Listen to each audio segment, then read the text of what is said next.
Sunday ആയിക്കഴിഞ്ഞാൽ വീട്ടിൽ വെറുതെ ഇരിക്കുക എന്ന് പറയുന്ന ഒരു വല്ലാത്ത അവസ്ഥയാണ്. അതുകൊണ്ട് തന്നെ നമ്മൾ കൊല്ലം വരെ പോയിട്ട് വരാൻ തീരുമാനിച്ചു. ഇതാണ് 2 മണിക്കൂർ ഞങ്ങളെ വെയിറ്റ് ചെയ്ത് പോസ്റ്റായ മഹാൻ. പക്ഷെ അതിന്റെ അഹങ്കാരമൊന്നും പുള്ളിയുടെ മുഖത്തില്ല. അവിടുന്ന് നേരെ മാപ്പ് ഓണാക്കി കൊല്ലം പിടിച്ച് കാറിൽ പാട്ട് വെച്ചാൽ പിന്നെ വൈബാണല്ലോ. അങ്ങനെ നമ്മൾ ആ സ്ഥലത്തെത്തി. നമുക്കൊരു 100 മീറ്റർ നടക്കേണ്ടതായിട്ടുണ്ട്.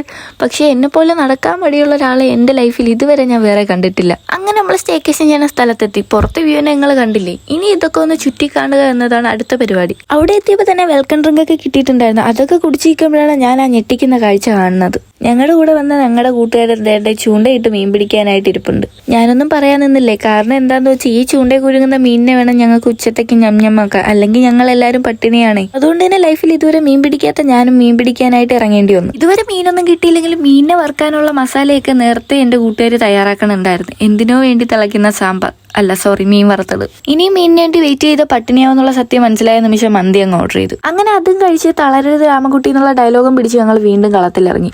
ഈ വട്ടം മീനിന് ഞങ്ങളെ മുന്നിൽ കീഴടങ്ങുക അല്ലാതെ വേറെ വഴിയില്ല. അതും ഈ വട്ടം 2 പേരല്ല 4 പേര് മീൻ പിടിക്കാനായിട്ട് ഇറങ്ങിയിട്ടുണ്ടേ. അതിനിടയിൽ തോൽവി സംഭവിച്ച ഒരാൾ അവിടെ പോയി ഇരിക്കലേ. ഇത്രയും നേരം കിട്ടാത്ത മീൻ ഇനി കിട്ടത്തില്ലെന്നാണ് പുള്ളിക്കാരി പറയുന്നത്. മുന്നോട്ട് വെച്ച കാല് പിന്നോട്ടില്ലെന്ന് പറഞ്ഞ് ഞങ്ങൾ ഒറ്റ സ്റ്റാൻഡിൽ നിന്ന്. അവസാനം അത് സംഭവിച്ചു. ഞങ്ങൾക്ക് മീനിനെ കിട്ടി. അതും ഒരു മുതുക്ക് കരിമീൻ. സ്വപ്നമാണോ സത്യമാണോ എന്നറിയാതെ ആകെ വണ്ടടിച്ച് നിപ്പായി. അപ്പോഴാണ് തേണ്ട വീണ്ടും ഒന്നിനു പിറകെ ഒന്നായി ഞങ്ങൾക്ക് 3 കരിമീനിനെ കിട്ടിയായിരുന്നു. മീൻ പിടിച്ച ആളിനെ മീൻ കട്ട് ചെയ്തില്ലെങ്കിൽ മീൻ ശാപം കിട്ടുമെന്ന് കള്ളം പറഞ്ഞ് അവനെ കൊണ്ട് തന്നെ മീനും കട്ടിയിപ്പിച്ചു.